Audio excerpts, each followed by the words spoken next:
ताकत आवाज में नहीं, अपने विचारों में रखो, क्योंकि फसल बारिश से होती है, बाढ़ से नहीं। मनोवर हिंदी क्लासेस में आपका स्वागत है। आज पढ़ेंगे कारक और उसके भेद।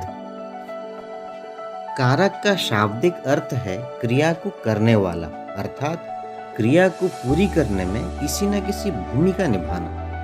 कारक को समझने के लिए आइए चलते हैं, देखते हैं कुछ वाक्यों को। पहला वाक्य, रोहित फुटबॉल खेलता है। दूसरा वाक्य, सुप्रिया चाकू से सब्जी काट रही है। तीसरा वाक्य, राजेश अपने भाई के लिए खिलौने खरीदेगा। अब तीनों वाक्यों को देखिए। पहले वाक्य में दो संज्ञा शब्द हैं, रोहित और फुटबॉल। रोहित यहाँ करता है क्योंकि वह क्रिया को करता है, खेलने का काम रोहित करता है, इसलिए रोहित करता है। और फुटबॉल यहाँ खेलता है, जो क्रिया है उसका असर फुटबॉल पर पड़ता है, यानी फुटबॉल यहाँ कर्म है। यानी दो संज्ञा शब्द अलग अलग रूपों में यहाँ प्रयोग हुए हैं। दूसरे में देखिए, सुप्रिया चाकू से सब्जी काट रही है। सुप्रिया चाकू सब्जी, यहाँ तीन संज्ञा शब्द हैं, लेकिन तीनों अलग अलग रूपों में यहाँ प्रयोग हुए हैं। सुप्रिया यहाँ करता है क्योंकि काटने का काम सुप्रिया कर रही है। चाकू के द्वारा सब्जी काटी जा रही है, और सब्जी यहाँ कर्म है, यानी काटना जो क्रिया है उसका असर सब्जी शब्द पर पड़ता है, यानी सब्जी यहाँ कर्म है। तो यहाँ तीन शब्द अलग अलग रूपों में प्रयोग हुए हैं। तीसरे में देखिए, राजेश, भाई और खिलौने, यहाँ पर भी तीन शब्द हैं, लेकिन यहाँ पर भी अलग अलग रूपों में प्रयोग हुए हैं। राजेश यहाँ करता है, भाई के लिए वो खिलौने खरीदता है। खिलौने यहाँ हो गया कर्म, क्योंकि खरीदना क्रिया का असर खिलौने पर पड़ता है। यानी जो यहाँ पर भी तीन संज्ञा शब्द हैं वे भिन्न भिन्न रूपों में प्रयोग हुए हैं। अभी हमें क्या पता चला ना, संज्ञा शब्द वाक्यों में एक रूप में नहीं आते हैं, वे भिन्न भिन्न रूपों में प्रयोग होते हैं। इसी तरह सर्वनाम शब्द भी वाक्य में अलग अलग रूपों में प्रयोग होते हैं। संज्ञा और सर्वनाम के जिस रूप से वाक्य में दूसरे पदों के साथ जो संबंध ज्ञात होता है, यानी संबंध का पता चलता है, मुख्य रूप से क्रिया के साथ जो संबंध का पता चलता है, उसे कारक कहते हैं। कारक की परिभाषा, संज्ञा या सर्वनाम के जिस रूप से उसका संबंध वाक्य के अन्य पदों से जाना जाए उसे कारक कहते हैं।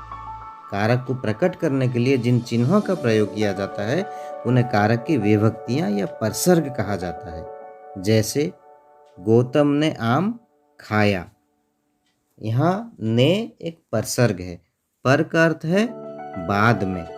परसर्ग संज्ञा या सर्वनाम के बाद में आते हैं।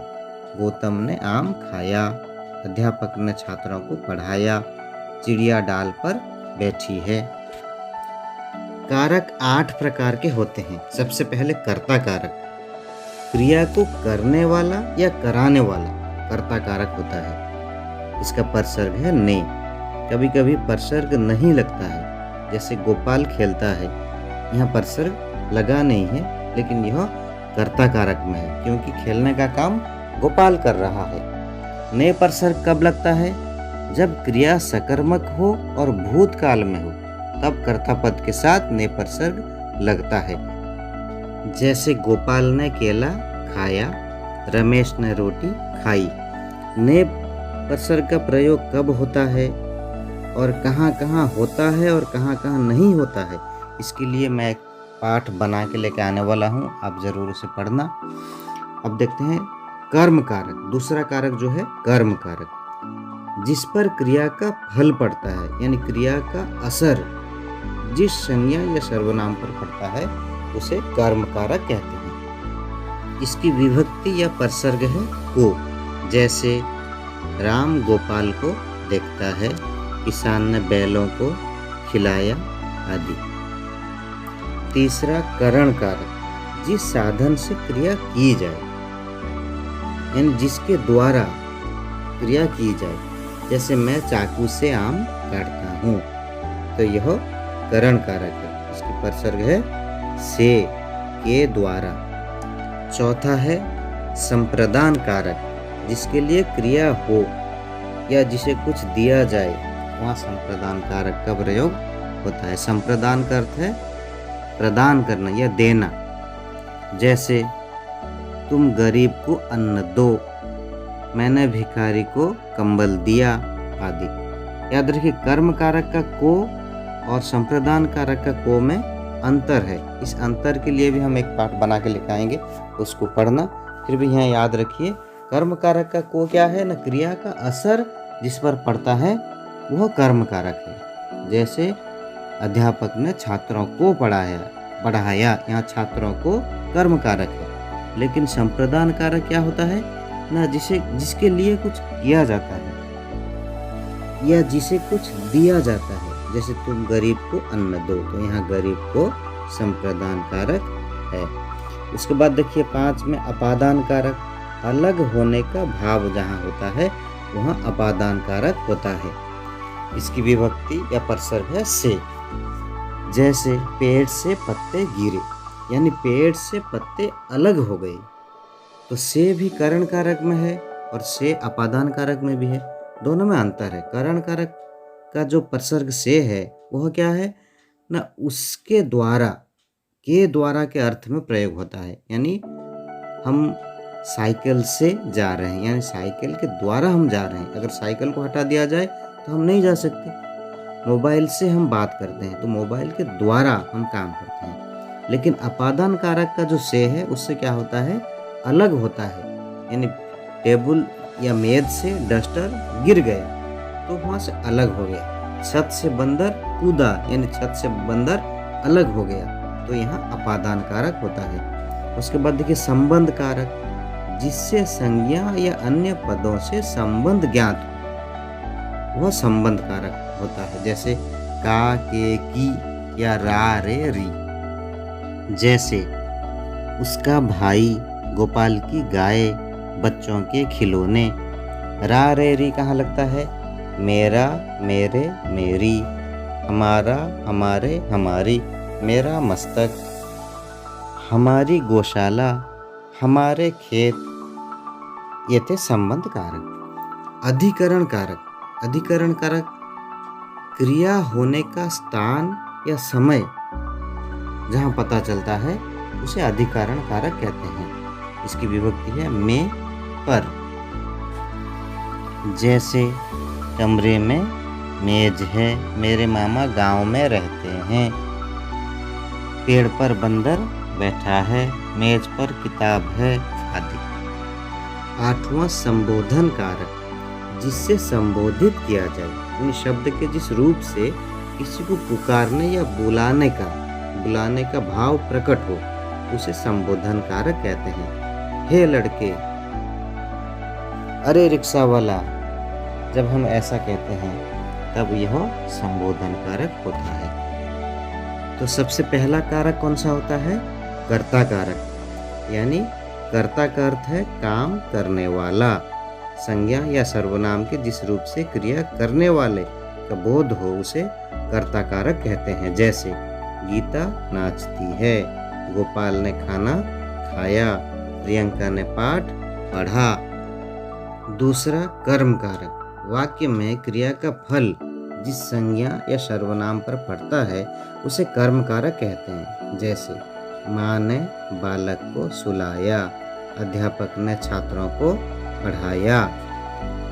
कर्म कारक का परसर्ग है को। कभी कभी कर्म कारक का परसर्ग को नहीं लगता है। कहाँ नहीं लगता है ना, अप्राणीवाचक कर्म के साथ को नहीं आता। जैसे अध्यापक ने इतिहास पढ़ाया, तो यहाँ इतिहास को पढ़ाया ऐसा नहीं होगा, इतिहास पढ़ाया। पढ़ाने क्रिया का असर इतिहास पर पड़ता है, इसलिए इतिहास यहाँ कर्म है। तीसरा करण कारक, वाक्य में जिस संज्ञा या सर्वनाम पद से क्रिया के साधन का बोध होता है उसे करण कारक कहते हैं। जैसे मैं कलम से लिखता हूँ, तुम पत्र के द्वारा यह बात बता दो, नरेंद्र मोबाइल से बात कर रहा है। कलम से, पत्र के द्वारा, मोबाइल से। इससे क्या होता है ना, साधन का बोध होता है, इसलिए यहाँ करण कारक है। चौथा संप्रदान कारक। संप्रदान का शाब्दिक अर्थ है देना, प्रदान करना या देना। जिसके लिए कोई कार्य किया जाए या जिसे कुछ दिया जाए वह संज्ञा या सर्वनाम पद संप्रदान कारक होता है। जैसे आयुष ने रोहन को पुस्तक दी, महिला ने भूखे को भोजन दिया, पिताजी ने बहू के लिए एक अंगूठी खरीदी। तो को के लिए ये परसर्ग है संप्रदान कारक का।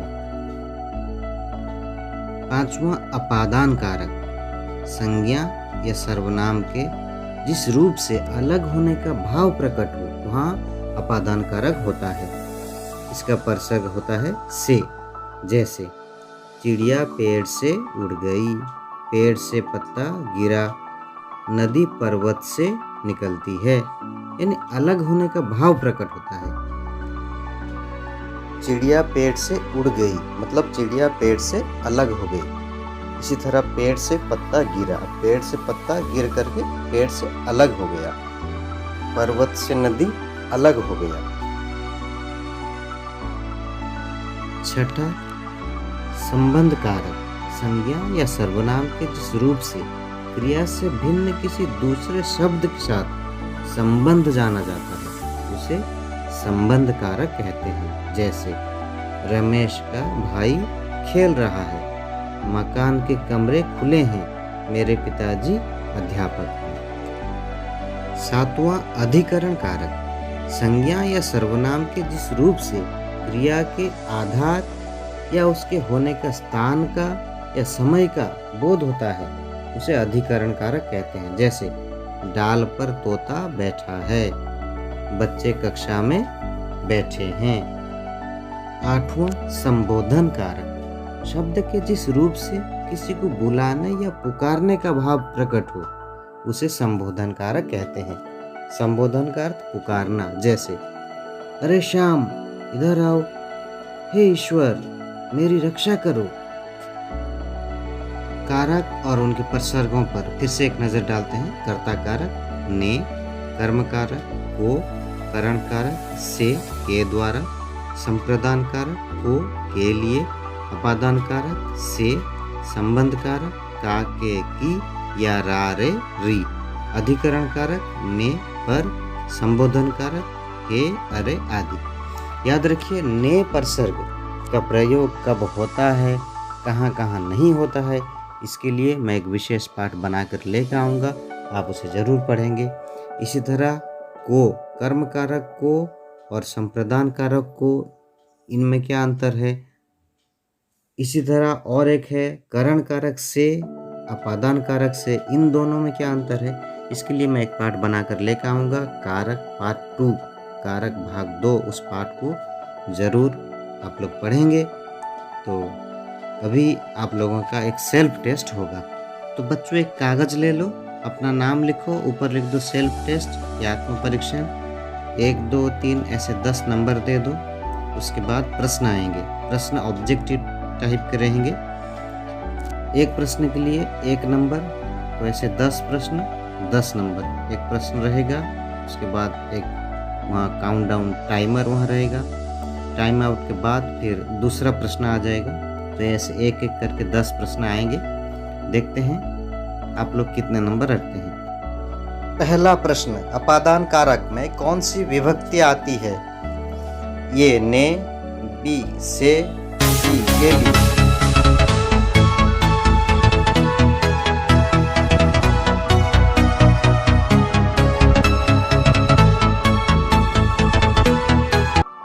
दूसरा प्रश्न, मेज पर कलम है, रेखांकित पद का कारक बताइए। ये कर्म कारक, बी अधिकरण कारक, सी करण कारक।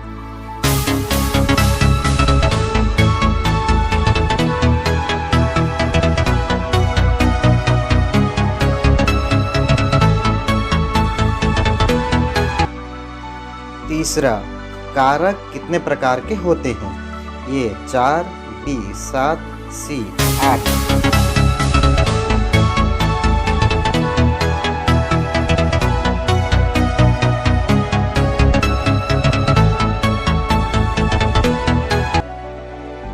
चौथा, ने पर सर कौन से कारक में लगता है? ए कर्ता कारक, बी कर्म कारक, सी करण कारक।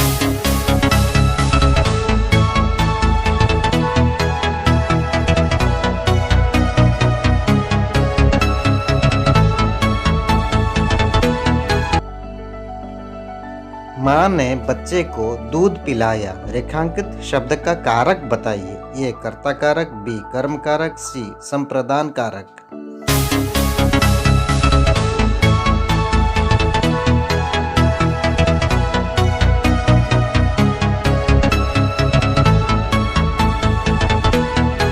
छठा प्रश्न, हिमालय से गंगा निकली है, रेखांकित पद का कारक बताइए। ये करण कारक, बी अधिकरण कारक, सी अपादान कारक।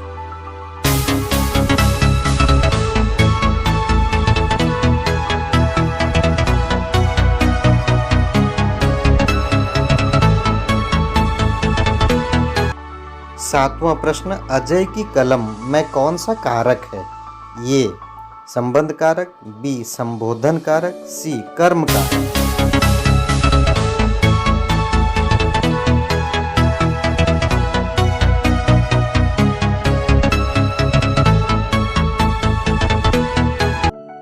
आठवां प्रश्न, डाल से चिड़िया उड़ गई, रेखांकित पद का कारक बताइए।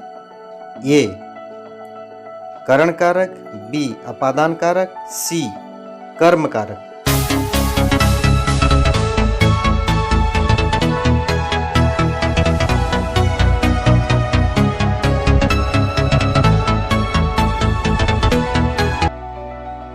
नौवां प्रश्न, अरे नेहा में कौन सा कारक है? ये संबंध कारक, बी संबोधन कारक, सी कर्म कारक।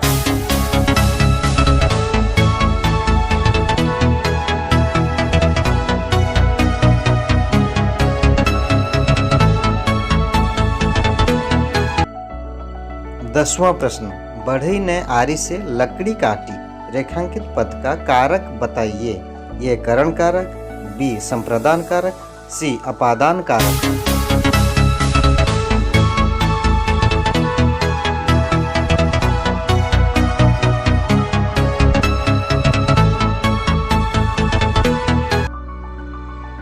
आत्म परीक्षण के उत्तर, 1 नंबर बी से, 2 नंबर बी अधिकरण कारक, 3 सी 8, 4 ए कर्ता कारक, 5 बी कर्म कारक, 6 सी अपादान कारक, 7 ए संबंध कारक, 8 बी अपादान कारक, 9 बी संबोधन कारक, 10 ए करण कारक। अभी अपने उत्तर चेक कर लीजिए कि आपके उत्तर सही हैं या गलत हैं। अगर आपको यह पाठ अच्छा लगा, समझ में आया, तो सबसे पहले हमारे चैनल को सब्सक्राइब कर लीजिए। सब्सक्राइब करने के साथ साथ बेल आइकन को प्रेस कर दीजिए ताकि नोटिफिकेशन, हम जो भी पाठ बना के लेकर आएंगे उसका नोटिफिकेशन आपके पास पहुंच जाएगा, यानी हमारा पाठ आप तक डायरेक्ट पहुंच जाएगा। इसलिए चैनल को सब्सक्राइब कर लीजिए, बेल आइकन को प्रेस कर दीजिए। घर में रहिए, स्वस्थ रहिए, सुरक्षित रहिए, साबुन से हाथ धोते रहिए। अभी भी हालात सुधरा नहीं है, इसलिए घर से अगर बाहर निकलते हैं तो मास्क पहन कर निकलिए, सोशल डिस्टेंसिंग का मेंटेन कीजिए, यानी लोगों से दूरता बनाए रखिए। 6 फीट की दूरता लोगों से बना कर रखिए। घर में ही रहिए, अगर ज़रूरत पड़े तो घर से बाहर निकलिए, ऑनलाइन पर पाठ पढ़ते रहिए।